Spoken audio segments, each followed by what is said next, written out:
In the near future, war rages across the Republic of Gilead, formerly the United States of America, and pollution has rendered 99% of the female population sterile.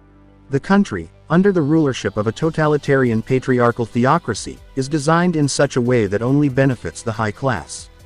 The lower class members are separated from their families and forced into taking up demeaning jobs. There is little or no justice, and the country's citizens are deprived of their fundamental right to freedom. The movie opens up with Kate, her husband, Luke, and daughter, Jill, attempting to cross over to Canada from the Republic of Gilead in an attempt to escape the hardships of the country and give their daughter a better life. Unfortunately for the family of three, they're unable to reach their promised land as the Border Patrol soon discovers them. After a horrendous encounter with the Border Patrol officers that leaves Luke dead, Kate is taken into the system while Jill is nowhere to be found. After being arrested, Kate, alongside some other criminally convicted women, is transported to a holding facility where they are tested. When the results come in, Kate and a handful of the women receive positive results. They are immediately separated from the others and are transported to another location.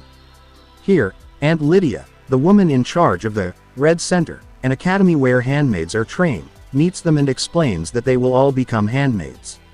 She further reveals to the women that they were selected as handmaids primarily because they're part of the Republic of Gilead's 1% of fertile females. Apparently, pollution caused the majority of the country's women to become sterile, exempting these lucky few. After Aunt Lydia's introductory speech, the girls are transported in a bus to the Red Center. On the bus, Kate meets Moira, and the two become friends. The next day, Aunt Lydia instructs the fertile women on their duties as handmaids. They are to act as concubines to the wealthy but barren couples of the country with the primary purpose of bearing children for them. Their duty is perceived to be an act of service to God and their country, and their training comes with a good amount of scripted group chanting and ritualistic violence to discipline the girls. Not long after, Kate is taken into the home of the commander, aka Fred, as his newest handmaid. The commander's wife, Serena Joy, welcomes Kate into the house, but it's obvious she's displeased by her presence. Serena immediately lays down the rules for Kate to adhere strictly to. She then proceeds to ask Kate if she wants to have a baby, and the latter says yes since that is her duty as a childbearing concubine. Serena approves of this and tells Kate they can work together. Soon, Kate is indoctrinated into the cult of handmaids and becomes an official handmaid who walks the streets in red garments. After the indoctrination ceremony, she returns to Fred's house, where Serena shows her to her room and gives her further instructions. Kate then receives her new name, Offord, which means she belongs to Fred aka the commander. That night, she dreams of her daughter, Jill. The next day, Serena and Kate have a short rite with the commander. He and Serena take turns reciting a scripture from the Old Testament and then pray that they would be blessed to have a child through Kate. At night, Kate and the commander have their first ceremony, with Serena present. When Kate wakes up the next day, the kitchen staff gives her instructions on how she's to spend her day. She's to wait for a fellow handmaid named Offglen. Together, the duo are to make a trip to the grocery store to pick up supplies for their respective houses. Later, while walking to and from the store, Kate and Offglen do some light talk on the ongoings of the Mayday War against a resistance movement in the country. They also encounter a pregnant handmaid on their way back, who everyone applauds for fulfilling God's duty. As time passes, it becomes evident from Kate's behavior that she is unhappy with the turn her life has taken. One night, Kate is about to steal a pair of scissors, probably to commit the unthinkable. But she's soon discovered by Nick, the commander's chauffeur, who has been giving her flirtatious glances for a while. He doesn't report Kate. Instead, the both of them make out passionately before Nick breaks the news to Kate that the commander needs her by 10 p.m. in his office the next night. When day breaks, Kate asks Offglen what happened to the last Offord since there have been two other handmaids who served the commander before her. However, Offglen claims that she doesn't know anything about it. Meanwhile, the commander inquires to his wife about what she thinks of their latest handmaid, to which Serena replies that she's better than the previous ones. That night, Nick escorts Kate to the commander's office. Thinking it's another ceremony, Kate covers herself with her veil. However, the commander locks his door and tells her to remove it because this meeting is not an official visit. He then reveals that he intends to get to know Kate better as a person because he thinks if he gets closer to her, she will be more at ease and become a better handmaid. The commander suggests that he and Kate play Scrabble, which they do. After Kate emerges as the winner of the game, the commander offers her some strawberries as a reward, claiming that he knew she would win the game because she was a librarian. He then informs her that he will go to the capital for a week, and while he is away, Kate shouldn't forget him. The next day, Serena invites Kate outside to assist her with gardening. She engages Kate in a discussion and tells her that the only reason she gets handmaids is that she wants a baby who would make her life whole. Serena then lets Kate know that she's aware of the fact that Kate has a daughter. When Kate asks if Serena knows what happened to Jill after she was captured, Serena says she's equally clueless and will try to find out.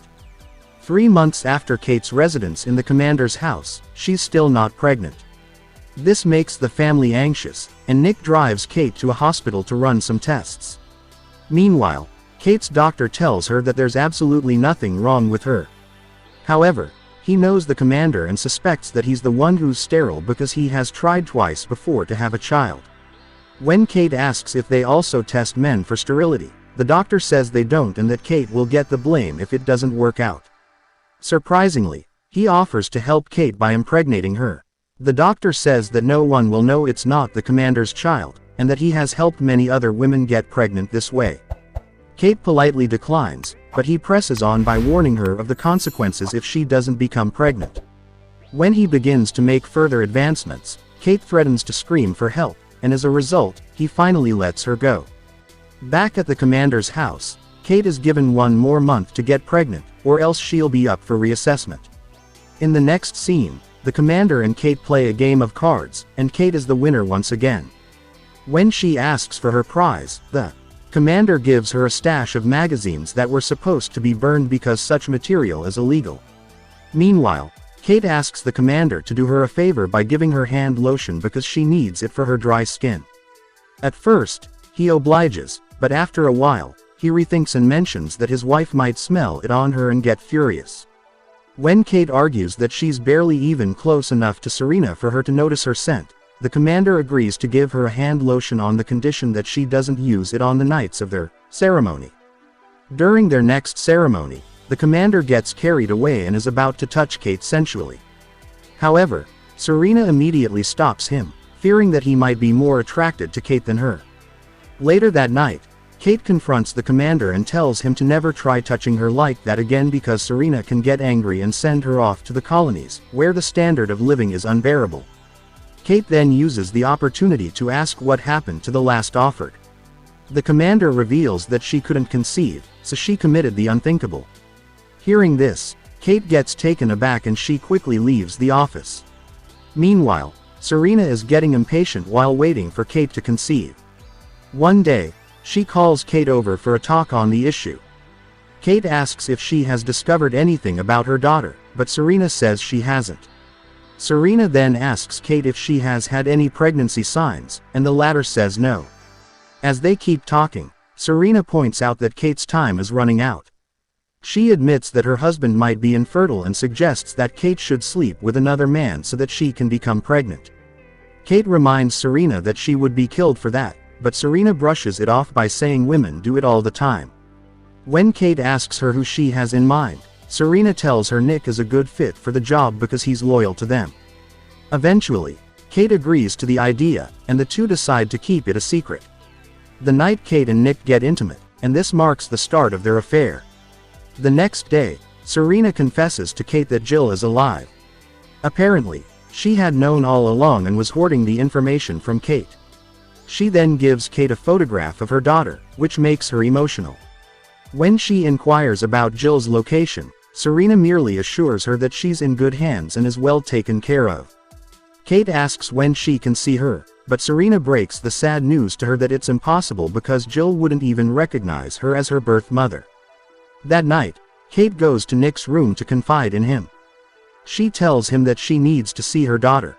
Nick knows her wish can't be granted, so he decides to comfort her instead while she mourns. Some days later, all the housemaids watch the extraordinary event of their fellow housemaid, Offwalder, giving birth. Serena also witnesses the event and becomes more impatient, telling Kate to get pregnant soon. Meanwhile, Ofglen advises Kate to study the commander and get to know everything about him, claiming this would be helpful. The next time Kate and the commander meet at the commander's office, Kate mentions that the commander is a mystery to her and she would love to get to know him better. They then have small talk, and Kate uses the opportunity to study the commander and his thought process. Sometime later, all the women attend an event where they witness the verdict of a handmaid who was found guilty of seduction and fornication with a medical staff member. According to the handmaid's training, situations like these are inevitably the woman's fault, and her punishment is death. Everyone watches in delight as the other handmaids pull the rope that eliminates the handmaid in the public center. Next, another man is brought in and convicted for the assault of a pregnant handmaid. All the handmaids in the center are furious, and they eventually beat him to death. However, Kate and Ofglen seem to be the only sane women there, and Ofglen reveals that she is a part of the resistance. She then tells Kate that the man wasn't guilty. Instead, he was one of their best men. As they walk back to their houses, Ofglen asks Kate what the commander wants from her since he sees her privately. Ofglen then reveals that the commander is the security chief, making him one of the resistance's biggest targets. Almost immediately, a vehicle explodes behind the women, and a group of armed men start shooting sporadically. The men are members of the Mayday resistance, so they spare all the handmaids in the area. Following this, Ofglen tells Kate that the resistance may need her to kill the commander as he has been their main obstacle for a democratic state. Kate is skeptical about the plan at first, but when she realizes that it's her only chance to meet her daughter, she agrees.